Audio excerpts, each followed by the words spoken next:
Thank you very much. Can you everyone hear me okay? Can I get Okay.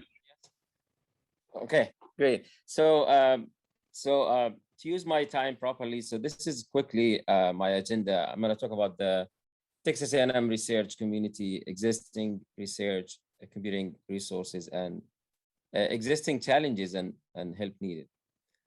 So Texas A&M San Antonio is actually the last in the list of A&M system institutes with Central Texas established in 2019. So clearly we are fresh, new, and small in terms of history, but we are growing fast. According to the university website, the statistics I pulled it, apparently it's 2017, and I think the numbers probably now are higher. And I think, you know, part of it is probably one of the areas A&M systems that is in a large city. Our department, we also are growing as a department. You can see from the list of the programs, actually, we have four new programs in 2 to 3 years, and we are glad to have the first actually PhD program in Texas A&M San Antonio in cybersecurity, and then actually, you know, this infrastructure is I hope it's going to be a big supportive to the PhD program, especially with the kind of focuses that we are looking at in the program itself. So next year or so, we'll start 2 programs in cybersecurity, master and PhD, and we already started 2 programs in the undergraduate in cybersecurity and cyber engineering technology. In terms of building a research community infrastructure, looking at some of the goals that we trying to achieve in the next few years, at least, encourage and develop HPC expertise and community. Again, as a new university, we have good use cases for using HPC, but really there's no centralized community infrastructure. And many of the faculties that they use HPC, they use it from external resources.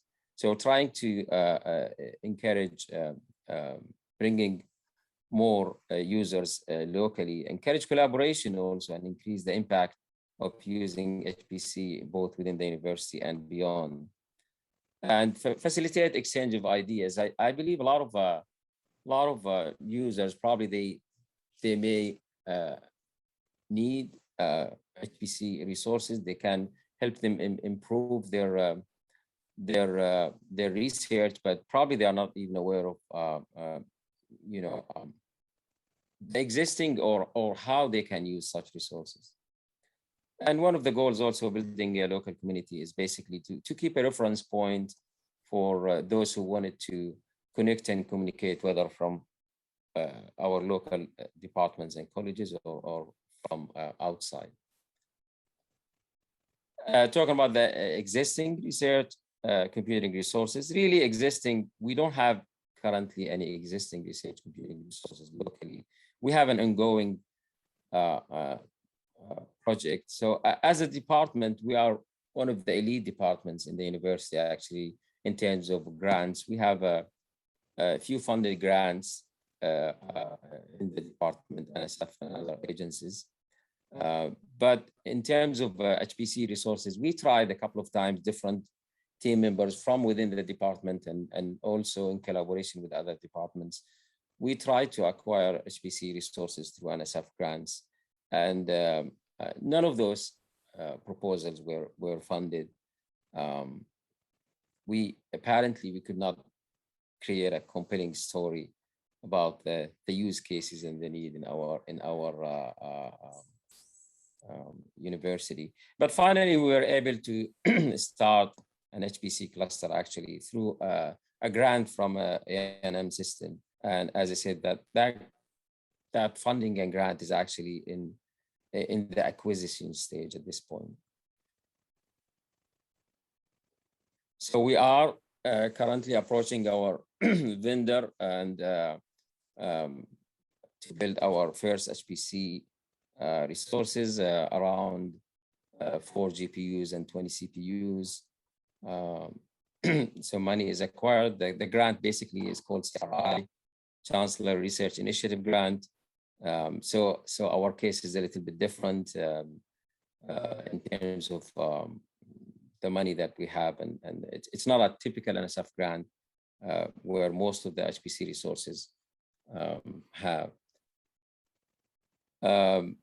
So with the current support, we can only have one of the limitations we have in this new HPC resource. It's really a local independent data center. So it's going to be in one building, one room where users can only access those HPC resources through that room. It's not even, cannot go through the different buildings. We don't have that within our budget. And of course, we don't have also the ability to connect it to other institutes and so on. So I think it's a good starting point, but we have a lot to do from here. But at least we wanted to start with something, probably to convince NSF to give us support in future.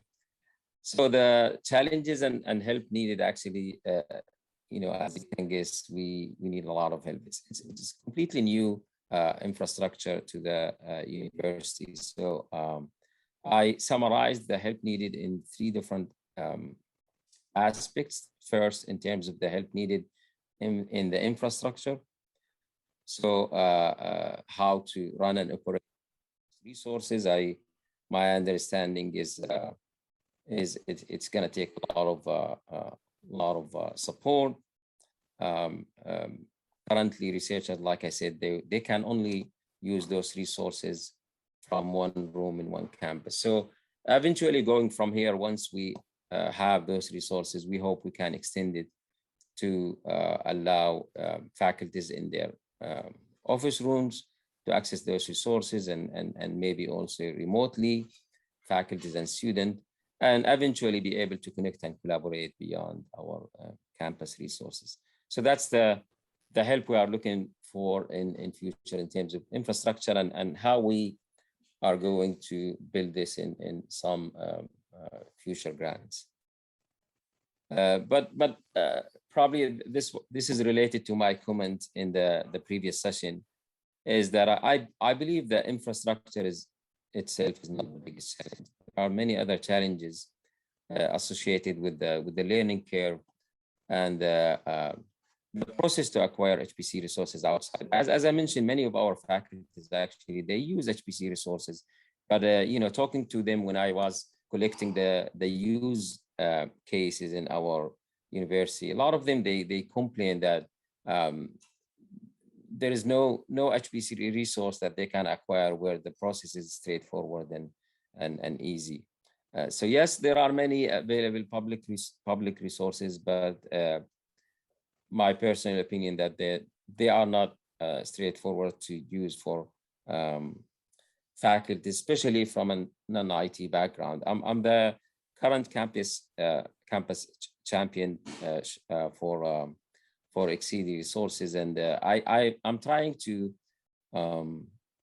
conduct several workshops and training and so on, hopefully to build that momentum for our future HPC resources. The second help needed, I believe, in training and human development for researchers. So as I said, we are a new university, largely undergraduate program. Research is something big in our mission and goals, but things are gradually moving forward. So a lot of our researchers are somewhat independent, working on their own, especially if they don't have a graduate program in their department. So they have to do most of the effort on their own.